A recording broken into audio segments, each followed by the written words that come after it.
السلام عليكم ورحمة الله وبركاته. بسم الله الرحمن الرحيم. إن شاء الله النهاردة هيبقى ميعادنا مع أول سيشن أو الفيرست سيشن لتأسيس منهج الإنجليش للمامز والمعلمات اللي معانا في سلسلة تأسيس أنا مامي معلمتي.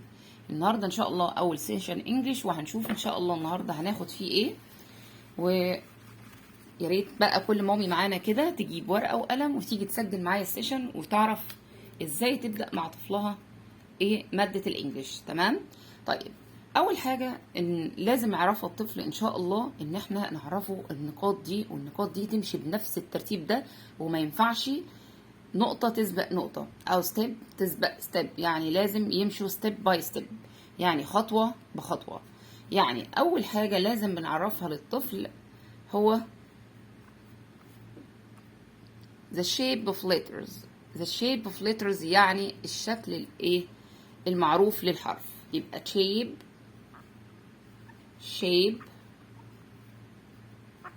of letters. يعني ايه shape of letters؟ يعني شكل الحرف نفسه. تمام؟ يعرف ايه شكل الحرف نفسه. تاني معلومة لازم يعرفها الطفل، يبقى اول معلومة اهو شكل الحرف. تمام؟ طيب، المعلومة التانية اللي احنا لازم نبقى معرفين الطفل المعلومة دي هو اسم الحرف أو the name of letters. اوكي؟ the name of letter. طيب، تالت حاجة لازم الطفل يكون عارفها معايا، هو يبقى عارف، يبقى احنا عندنا كده الشيب الشكل، وبعد كده الاسم. تمام؟ واخر حاجة الطفل بنعلمها له في المرحلة دي او في الفيرست ستيب، في اول خطوة، انه يعرف the sounds of letters، الاصوات المختلفة لكل الحروف. يبقى sound of letter. sound of ايه of letter. يبقى دي 3 معلومات اساسية هنبدأ على اساسهم شغلنا مع الايه الليترز او الحروف. الطفل يعرف شكل الحرف واسمه وصوته. طيب، المعلومة اللي هنبدأ بيها بقى دلوقتي، احنا قلنا ترتيب اهو: شكل واسم وصوت. تمام؟ طيب، تعالوا نشوف كده. المعلومة اللي احنا هناخدها دلوقتي ان احنا لازم نعرف الطفل ان احنا هندرس مع بعض 26 letters، 26 حرف. تمام؟ هندرس 26 letters، يبقى عدد حروفنا 26 حرف. تمام؟ طيب، نرجع بقى للخطوات اللي احنا او الستبس اللي احنا خدناها من شويه، وهناخد the first step او الخطوه الاولى ان احنا نبدا نعرف اطفالنا على اشكال الحروف. فاول حاجه خالص لازم ان احنا بنعمل الخطوه دي، بنعمل 2 lines للطفل هيكتب عليهم الحرف. هو ينفع يكتب على سطر واحد؟ افرضي ما عنديش الامكانيه غير ان هو يعمل كده، لكن يفضل طالما في امكانيه ان احنا نجيب نوت بوكس، كراسات للاطفالنا انجليش فيها اللي هي التو لاينز دول، يبقى يفضل ان احنا نوفرها لهم. ليه بقى؟ في بعض الليترز بتبقى بتتكتب بتوين تو ليترز، وخاصه في السمول ليترز. طيب، هنحل المشكله دي ازاي؟ فطبعا الطفل هيبقى متعود ان هو بيكتب عشوائي، مش عارف امتى الحرف يطلع فوق وامتى ينزل تحت، امتى يقف على السطر، فهتلاقيه بيكتب بعشوائيه. لما نديله النوت بوكس اللي فيها 2 لاينز دول مش هيعرف يتعامل معاهم. يبقى يفضل ان احنا بنجيب لاطفالنا نوت بوكس فيها 2 لاينز. طيب، نبدا بقى ندي اول خطوه احنا قلنا عليها للطفل، وندي مثلا letter A. كل حاجه او اي لتر الطفل بيكتبه لازم يعرف الدايركشن الصح بتاعه، يعني اتجاه الحرف ده من اليمين لليسار، from left to right، ولا بيكتب ازاي.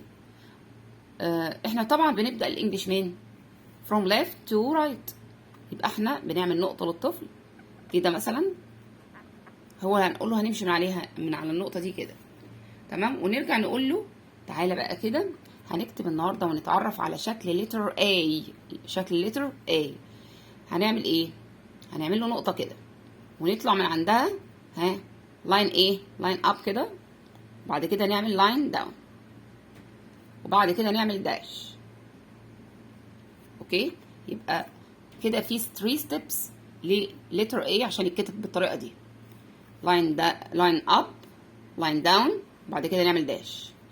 ده الكابيتال A. ولازم نعرف الطفل ان كل لتر كابيتال عنده اخ صغير دايما ماشي معاه عشان هو بيخاف يمشي لوحده. طب يا ترى كابيتال A ده كابيتال A مش A، هو اللتر ما اسموش A. لتر A عنده اخ تاني اسمه سمول A وبيقف جنبه كده. شايفين التو لاينز اهو؟ هنلف لفه كده منين؟ بصوا شايفين ايديا اهو، between two lines. كأنك هتعمل دايرة، بس هتعمل ايه؟ لا مش هنكمل الدايرة، نطلع نطلع نطلع ونقوم نازلين تاني على السطر. بقى الايه السمول A واقف عن جنب الكابيتال A، والاتنين ده شكلهم الصحيح بالظبط. يبقى اول حاجة عرفناها للطفل the shape of letter، الشكل الصحيح للحرف او shape of letter. وتاني خطوة الدايركشن، اتجاهه ماشي منين لفين. from احنا قلنا ايه؟ down to up، نطلع لفوق. نعمل الطفل دوت كده على السطر اللي تحت يطلع بيها فوق، وينزل ويعمل داش عند السطر اللي فوق كده. بقى لتر A او كابيتال A، والسمول A زي ما انتم شايفين كده. طيب المعلومة اللي بعد كده اللي احنا لازم نعرفها لطفلنا ان لتر A makes the sound of a. يبقى لتر A makes the sound of a like apple، arm، and. وما نجيبش كلمات ما بتحققش القاعدة. يعني انت عارف قاعدة النطق بتاع لتر A ما نجيبش بقى ايه كلمات ما بتطبقش القاعدة دي. and، axe. اوكي، طيب تعالوا نشوف بقى لتر B وازاي بنكتبه. الكابيتال B بيكون ده شكله اهو، لاين داون كده، يعني من فوق لتحت. بعد كده هنعمل له 2 circles. اوكي، 1 2 سيركل فوق كده، والتانية between 2 lines. ده شكل لتر B او الكابيتال B. عنده بطنين كده عشان هو كابيتال كبير، نقول لأطفالنا عشان هو كبير عنده بطنين. طب هو عنده أخ صغير بس عنده بطن واحدة تحت أهو. السمول بي بيتكتب ده شكله لاين داون. بعد كده هنعمل إيه؟ سيركل. هنعمل سيركل كده between two lines. بقى الإيه؟ السمول بي. يبقى الكابيتال بي عنده إيه؟ بطنين، والسمول بي أخوه الصغير عنده بطن واحدة بس between two lines، يعني بين الخطين كده. تمام؟ طيب يبقى احنا عرفنا معلومتين، شكل او والدايركشن كتابة لتر بي ازاي، والمعلومة اللي بعد كده ان احنا عرفنا ان ايه لتر بي كابيتال ولتر بي سمول دول make the sound of b. طيب يبقى the sound of letter b، the name is b. اوكي، يبقى في فرق بين النيم وفي فرق بين الساوند. b اوكي، like ونبدأ نجيب examples كتير للطفل. book، banana، bus، boy، وهكذا. نيجي بقى هنكتب letter C. letter C او الكابيتال C هنعمله كده. طب السمول سي نعمله ازاي؟ بالطريقة دي between two lines. يبقى عندنا الكابيتال سي كده والسمول سي between two lines. نبدأ منين؟ شوف انت السيركل كده كأنك هتعمل سيركل بادئ من فوق كده وبعد كده تنزل، والسمول سي between two lines. ده letter C وده شكله وده اسمه. طب بقينا ايه؟ the sound of letter B is ايه؟ C sorry ك C ك اوكي like candle، cake، car. تمام، cat. كل دي كلمات start with C اللي هو الساوند بتاعه ايه؟ ك. طيب نيجي بعد كده بقى letter D. هنعرف الطفل شكل letter D بالطريقة دي. وهنعمل ايه؟ ايوه كده نلف لف. هنعمل لاين داون، وبعد كده ايه؟ نعمل هاف سيركل، يعني نص دايره كده، نقفلها من فوق لتحت. شايفين اللفه جايه منين؟ من فوق لتحت. تمام. طيب الخطوه اللي بعد كده نعرف الطفل السمول دي، وهنعملها ازاي؟ بص بقى معايا كده. شفت انت كنت بتعمل السي ازاي وبتعمل الاي ازاي؟ هنعمل كده برضو between two lines. هنلف لفه كده كاننا هنعمل ايه؟ هنعمل سي، واطلع بقى فوق كتير شويه كده، وبعد كده ننزل تاني. بقى الايه؟ السمول دي. شايف الدي دايما كده باصين لبعض. لتر دي ده مصالح صاحبه دايما، واخوه الصغير، وباصين لبعض، عكس البي اللي متخاصمين. يبقى عندنا حرفين متخاصمين هما البي، اما مين اللي متصلحين؟ هما الدي. يبقى الحرفين المتخاصمين مين؟ هما البي، اما الدي زي ما انت شايف كده متصلحين. طيب تعالى بقى نشوف المعلومه اللي احنا لسه ما قلناهاش. letter D makes the sound of د like drum, dog, donuts. اوكي، يبقى letter D makes the sound د. طيب تعالى نشوف الحرف اللي بعد كده. هنتعلم نكتب letter E. letter E بيبقى ده شكله الكابيتال E اهو. اوكي، يبقى نعمل ايه؟ داش، ونعمل لاين داون، وبعد كده نعمل كمان داش كده على السطر اللي تحت، وفي النص هنعمل داش كده صغير. ده السمول دي، سمول اي. طيب الكابيتال اي، تعالوا نشوف السمول اي. هنعمل ايه؟ سيركل كده فوق، وهننزل من ايه؟ من جنب صاحبتها كده، ونمشي على السطر تحت شويه. بقى سمول اي. letter E makes the sound of احنا مسميين الليتر ده اللي ما بيسمعش. ليه بقى؟ على طول يقول لنا ايه؟ مش سامعكم. like egg elephant eight. اوكي، يبقى letter E make the sound of air، هي اذن. طيب يبقى اما اقول لك مين الحرف اللي ما بيسمعش تقول لي letter E. تمام. تعالي نشوف بقى letter F. الكابيتال اف بتكتب كده، وننزل ونعمل ايه؟ داش كده. يبقى هنعمل لاين كده موازي لللاين اللي هنا، اللاين اللي هو الاساسي اللي بيكتب عليه، نكتب فوق، وبعد كده ننزل، وبعد كده لاين بقى ايه؟ داش لاين كده، او لاين صغير كده على ايه؟ الخط اللي فوق. طيب يا ترى بقى السمول اف بتتكتب ازاي؟ او بص ايدك، بص ايدي انا بلف لفه كده وانزل واعمل ايه؟ داش. يبقى بنلف لفه كده من هنا وننزل، نعم، بعد كده نعمل داش. بقى الكابيتال والسمول اف. طيب بقى لنا الساوند. ساوند اوف اف، ساوند اوف اف. شفت السمكه وهي ماشيه في الميه، طول ما هي ماشيه بتعمل ازاي؟ بتنفخ وتقعد تطلع ببلالين من بقها. تعمل ازاي؟ المروحه وهي بتلف بتعمل ازاي؟ تمام.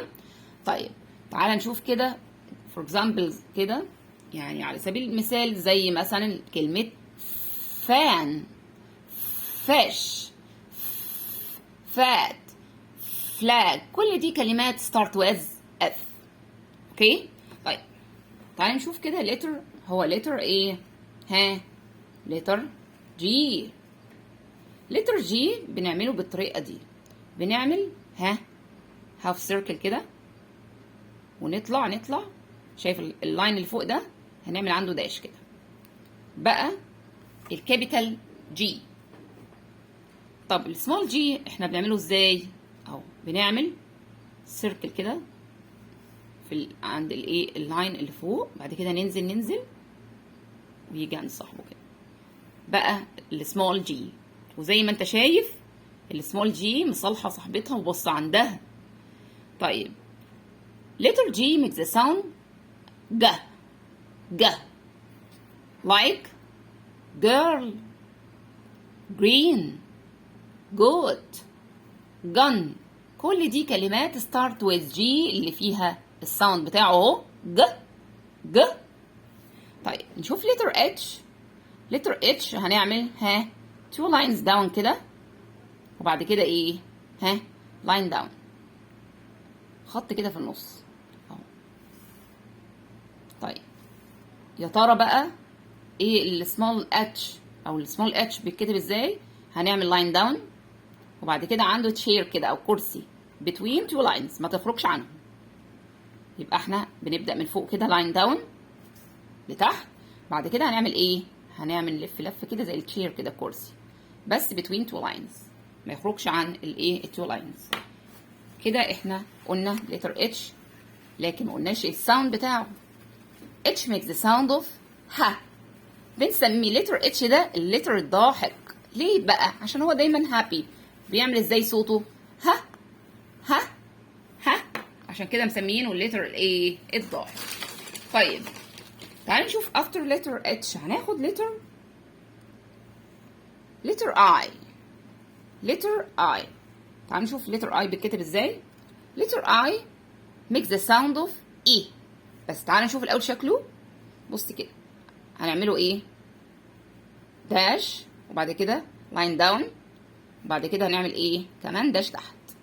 يبقى 3 خطوات، داش، لاين داون، بعد كده هنعمل ايه؟ داش. اوكي؟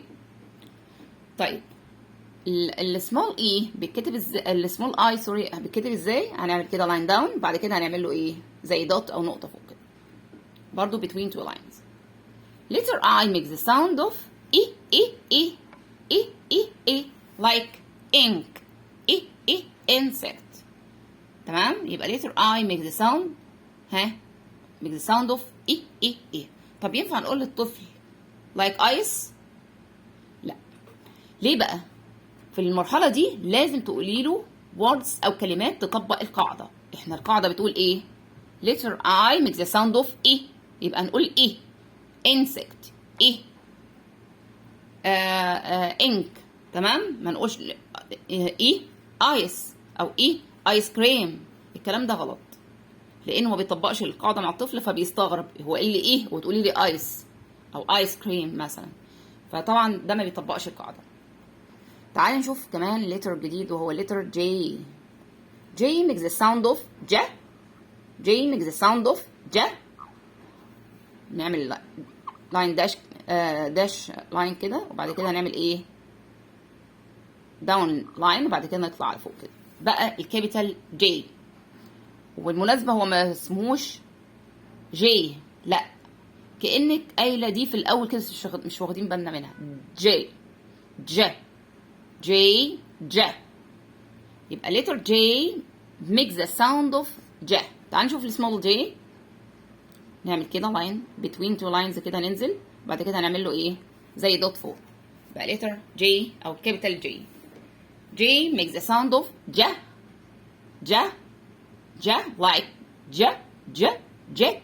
هي الطائرة العسكرية أو الحربية. like juice اللي هو عصير. jelly. اوكي؟ يبقى ال J makes the sound of J. طيب تعال نشوف letter K.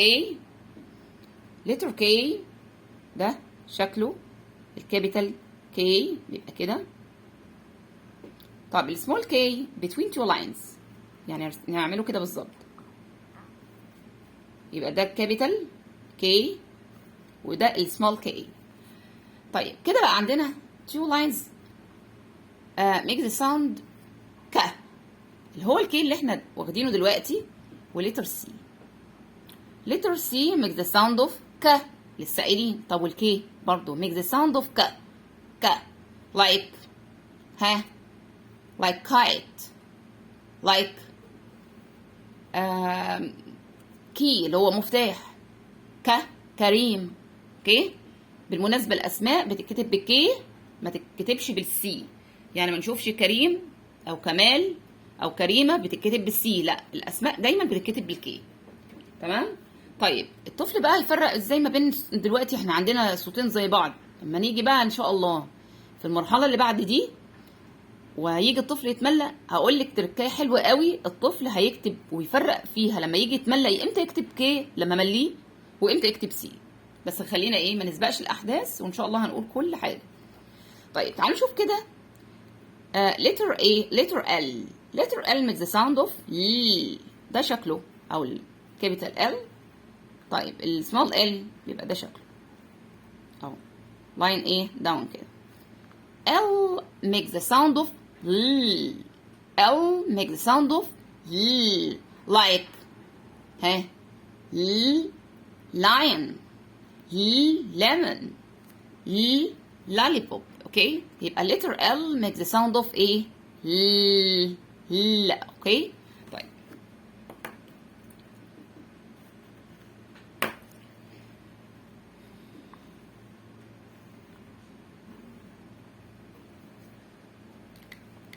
طيب نكمل مع بعض كده. دلوقتي بعدنا مع letter M.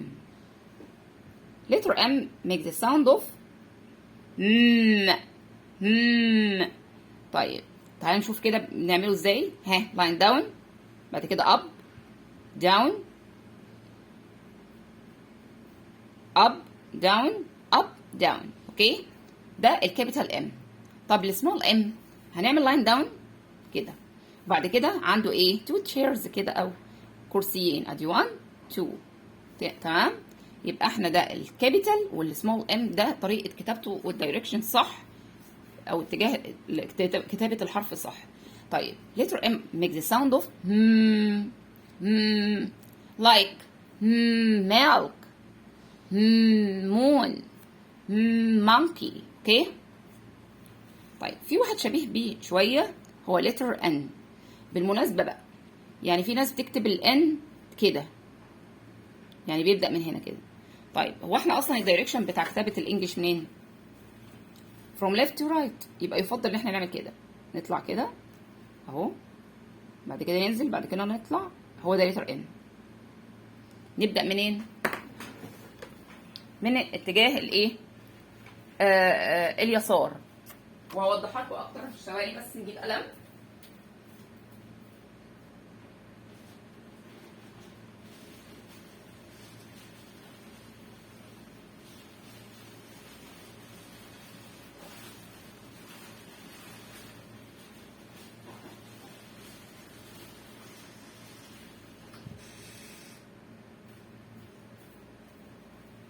يبقى احنا لازم نعلم الطفل الدايركشن او اتجاه الحرف هيكتبه منين. هل هيمشي من اليمين للشمال عادي، ولا هيمشي من الشمال لليمين؟ ايه الصح؟ هنشوف دلوقتي مع بعض.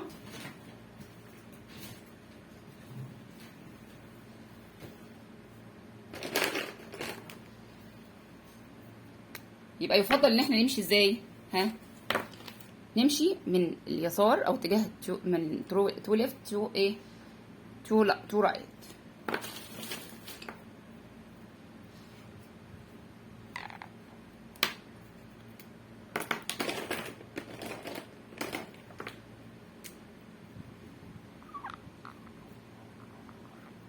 هنمشي كده بالظبط. طيب بالنسبه للسمول ان هنعمل ازاي؟ هنعمل ايه؟ لاين داون كده، وبعد كده هنعمل هنلف لفه كده زي التشير وننزل على تحت، برضو between two lines، ما تخرجش عن التو لاينز اللي احنا راسمينها الطفل يكتب عليها. طيب letter N makes the sound of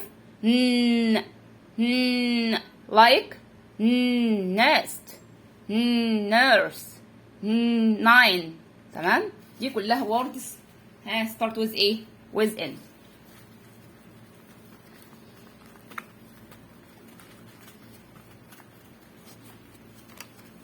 طيب شوف مع بعض كده الليترز اللي بعد كده.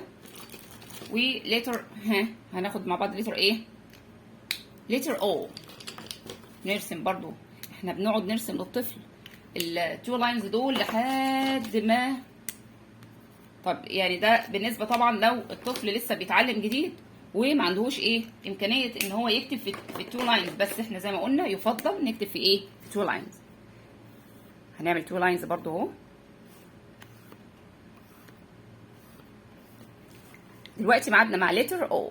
letter O ده شكله capital O، وده small o between two lines.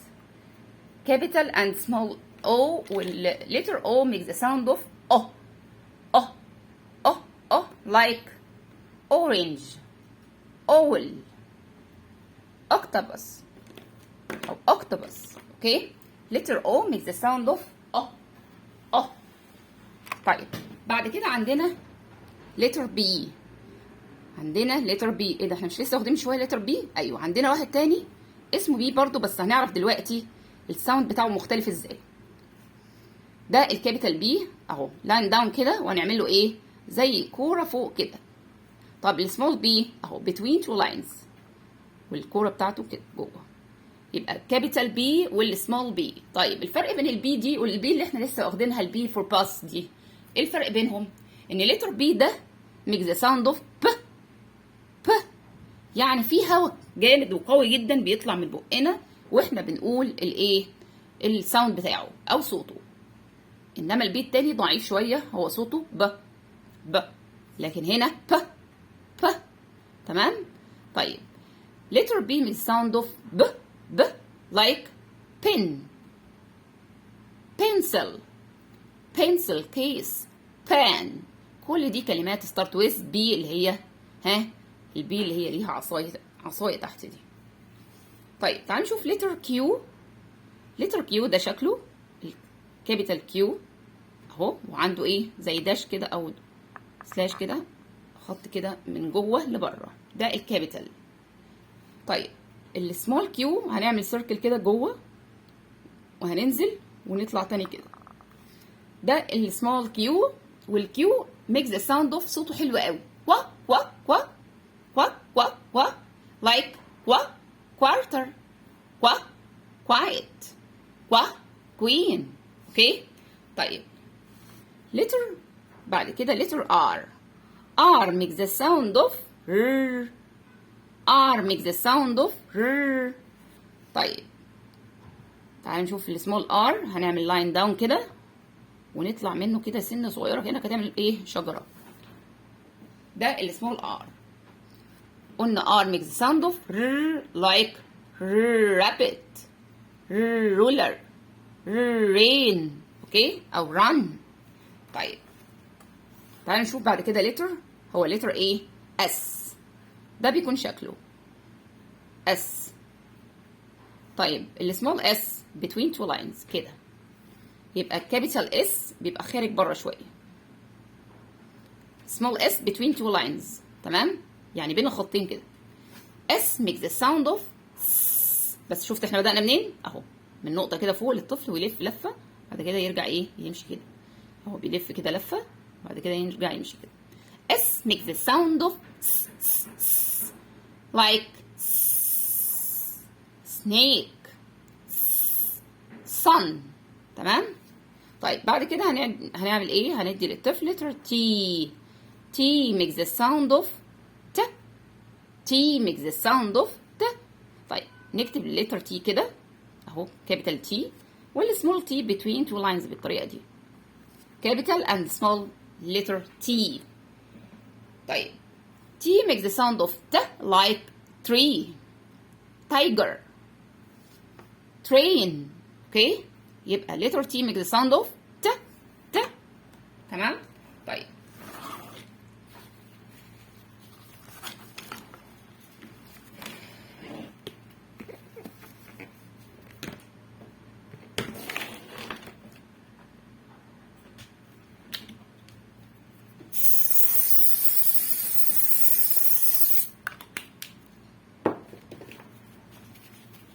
نمسح بقى كل الكلام اللي معانا ونبدأ ندي حروف جديدة. هناخد دلوقتي letter letter ايه، هناخد letter U. letter U makes the sound of A. U makes the sound of A. تعالي نشوف كتابة letter U بتبقى ازاي.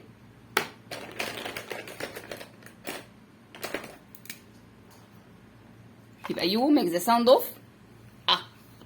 طيب الكابيتال يو بيبقى ده شكله، والسمول يو بنعمله كده وننزل منه زي سنه صغننه خالص كده، يبقى ده الكابيتال يو وده السمول يو. يو makes the sound of A. يو makes the sound of A like up، يعني اعلى، up like umbrella اللي هي شمسيه. يبقى ده بنسميه الحرف اللي ايه كل الحروف بتضربه، وما حد بيضربه بتقول ايه يبقى you makes the sound of طيب letter V بقى. V makes the sound of بنعمل لاين داون كده ونطلع. اللي عارف بقى رقم 7 هيعرف يكتبه بسهولة قوي. ينزل لاين داون وبعد كده يطلع. ده الكابيتال V والسمول V between two lines كده. V makes the sound of like vase اللي هي زهرية، violin كمانجا، vet طبيب بيطري، أو van اللي هي السيارة الكبيرة اللي بنشحن بيها البضاعة. طيب تعال نشوف letter اسمه letter W. W بيكون ده شكله كده line down up down up. ده الكابيتال W. طب السمول W بنعمله كده between two lines down up down up. W makes the sound of ينزل يطلع يقول و like window watch wonderful. لما بيعجبنا حاجه نقول ايه؟ واو. يبقى الدبليو ده بيقول زي الصعايده كده يبقى نقول ايه؟ دبليو زي ايه؟ او like window watch wood خشب wood زي الخشب ده اسمه ايه؟ بنسميه wood. اوكي wood. طيب عندنا بقى letter هو letter X. بص احنا بدأنا منين كده. طيب هو احنا اتجاه او الدايركشن بتاع الليترز ازاي كده؟ طب ما احنا نمشي كده الاول بعد كده نيجي كده. تمام. يبقى نعمل ازاي؟ نمشي كده from left to right بعد كده نعمل كده. مش هتفرق معانا كتير لكن احنا دايما نعود الطفل ان هو يمشي الدايركشن من اليسار لليمين او from left to right. يبقى ينزل باللاين كده وبعد كده يعمل الحركه دي. ده الكابيتال او small x. x makes the sound of كأنك قايلها ميكس بين الكي والاس كده. like box fox x. اوكي. طيب تعال نشوف بقى الليتر اللي بعد كده هو ليتر y. والواي بيتكتب بطريقه كده. هنعمل كده زي السبعه وهننزل كده. ده الايه؟ الكابيتال واي. طب السمول واي نلف لفه كده فوق وبعد كده ننزل كده. ده السمول واي between two lines زي ما انت شايف كده. يبقى الواي makes the sound of واي like يوجرت اللي هو الزبادي، يويو. عارفين لعبه اليويو؟ start with y. ياسمين، يارا. دي كلها اسماء فيها letter y اللي هو make sound of طيب اخر بقى letter في ال 26 letter بتوعنا النهارده هو letter z. letter z makes the sound of z. طيب السمول z بنكتبه ازاي؟ احنا عملنا ده كده سلاش بعد كده نعمل لاين داون بعد كده نعمل ايه؟ داش. طيب السمول z between two lines اهو نعمل كده شويه ننزل اهو.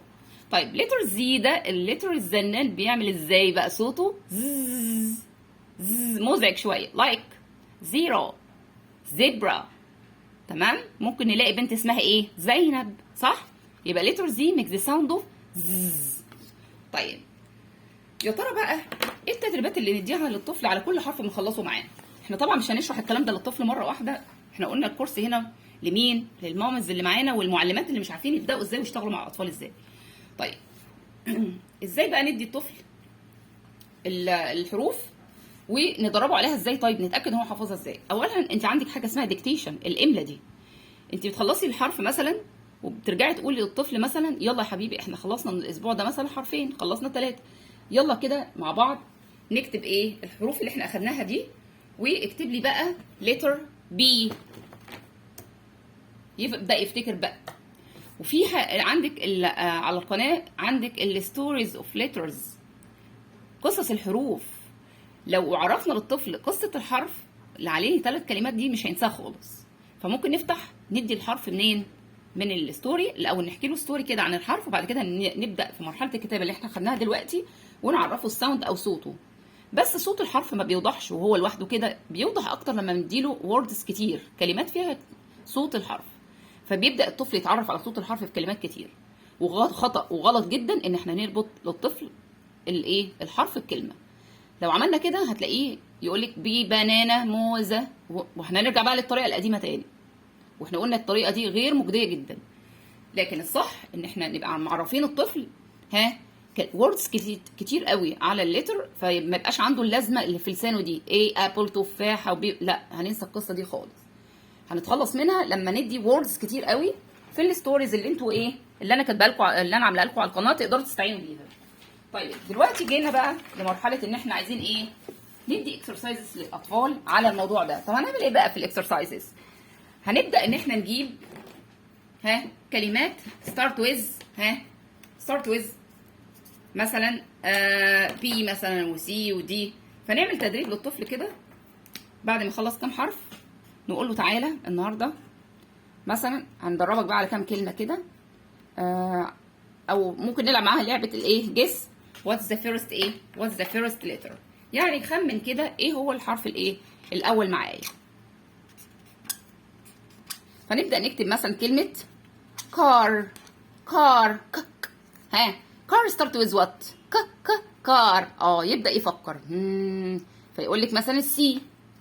بعد كده نقول له مثلا درام درام ستارت ويز وات. ده اسمه تدريب صوتي، تمام؟ بيعرفنا ان الطفل يقدر يكتب الحرف على الساوند اللي احنا نقوله له. درام ده درام. مين اللي ساوند ده هيقول لك مثلا دي، هيكتب دي، تمام؟ نكتب مثلا كلمه فان ستارت ويز وات. يقول لك اف. اللي بيعمل الساوند ده هو لتر اف، وهكذا. فاحنا كده دربنا الطفل وعرفناه صوت الحرف في كلمات، ونبدا نديله التدريب ده. وكمان ان احنا نقدر ان احنا نخلي الطفل كمان يبقى قادر ان هو يكتب الحرف ويميز الحروف ما بينهم وبين بعضها.